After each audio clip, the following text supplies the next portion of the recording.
je disais tout à l'heure, si vous ne respectez pas l'avertissement, il vous reste quoi? Conséquence. Dieu n'est pas revenu pour dire à Joseph, fais attention. Il a déjà averti et c'était à Joseph de respecter l'avertissement. C'est toi qui rêves. C'est toi qui dois prendre la responsabilité. Dieu lui a dit, jusqu'à ce que ceux qui cherchent l'enfant mère, c'est ainsi que tu vas revenir. Si tu ne respectes pas l'avertissement, c'est ton problème. Malgré que Dieu est un Dieu d'amour, il est venu 2-3 fois. Si tu ne respectes rien, ça sera ton vrai problème à toi-même. Nous avons plusieurs sortes de rêves. Je ne vais pas expliquer tous ces rêves. Premièrement, nous avons les rêves de destinée.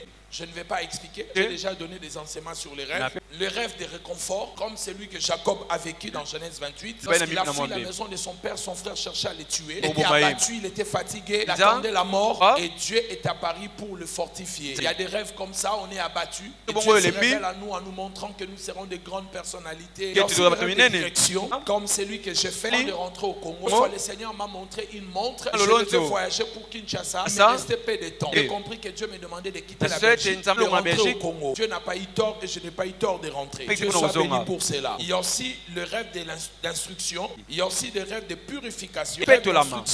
Le rêve de purification, le rêve de dévoilement de secrets. Amen. Connaître les cœurs des gens, de démasquer les visages des gens. Une personne hypocrite autour de toi, une fausse personne autour de toi. Que Dieu t'ouvre les yeux et que tu vois toutes ces personnes qui ne sont pas vraies avec toi, qui ne sont pas sincères. Nous avons aussi les rêves de correction et le rêve de combat spirituel. Le rêve de combat spirituel avec le rêve de correction sont presque identiques et ce n'est pas la même chose. Et nous allons nous attarder sur le rêve de combat spirituel ou le rêve d'attaque. C'est ce que nous allons partager plus ici. Sachez-le, bien aimé dans le Seigneur. Le rêve est très important. Celui qui ne rêve pas, c'est une personne qui a déjà hypothéqué son avenir. Le destin d'une personne se révèle à travers le rêve. Vous devez prier Dieu pour commencer à rêver.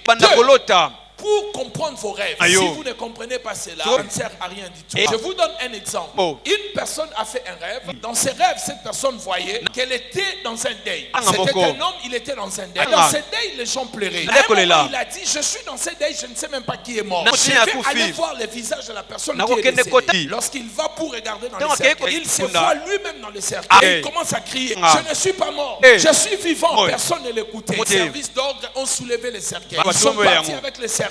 Courait derrière le cercueil, il leur disait, je ne suis pas mort, je suis vivant. Le service d'ordre ne l'écoutait pas. Jusqu'au cimetière, on l'a enterré. Dès qu'on l'a enterré, il s'est réveillé. Il est parti dire à son ami. L'ami lui a dit, tu avais pris un verre de trop. Ils ont commencé à rire, à se moquer de ce rêve-là. Quelques semaines ou quelques jours après, cet homme a fait un accident, il est mort. C'est son ami au deuil qui va raconter l'histoire en disant qu'il avait fait un rêve prémonitoire, mais il n'avait pas fait attention. L'homme au terme rêve, la Bible dit, il ne prend point garde. Il prend point garde. Nous rêvons, mais nous ne faisons pas attention. Cet homme avait compris les rêves qu'il avait vus. C'était sa propre vie qui allait s'arrêter. Il allait prier. Toi aussi tu es dans cet endroit. Tu as rêvé, tu t'as arraché les sacs. Toi, comme tu as vu ton sac le matin, tu dis ouf. Chance vraiment. Je croyais qu'on m'avait volé mon sac. Sac Louis Vuitton. Le sac, tu fais les bisous. Et sac, la somme chère. Tu as acheté cher. Mais c'est que tu ne sais pas. Tu gardes ton sac physique. Mais spirituellement, tout ce sac contient l'argent, ta pièce d'identité, le passeport pour ton voyage. Ça vient d'être emporté. On t'a laissé les sacs physiques. Mais spirituellement, on a tout pris. Je déclare ici au nom de Jésus. Tu as fait ce genre de rêve. Nous récupérons ce qu'on t'a volé. Au nom de... Dis amen bien. Une dame a fait un rêve. Pendant qu'elle dormait, quelqu'un était en train de chier sur sa tête. Elle s'est réveillée. Il n'y a pas de sel.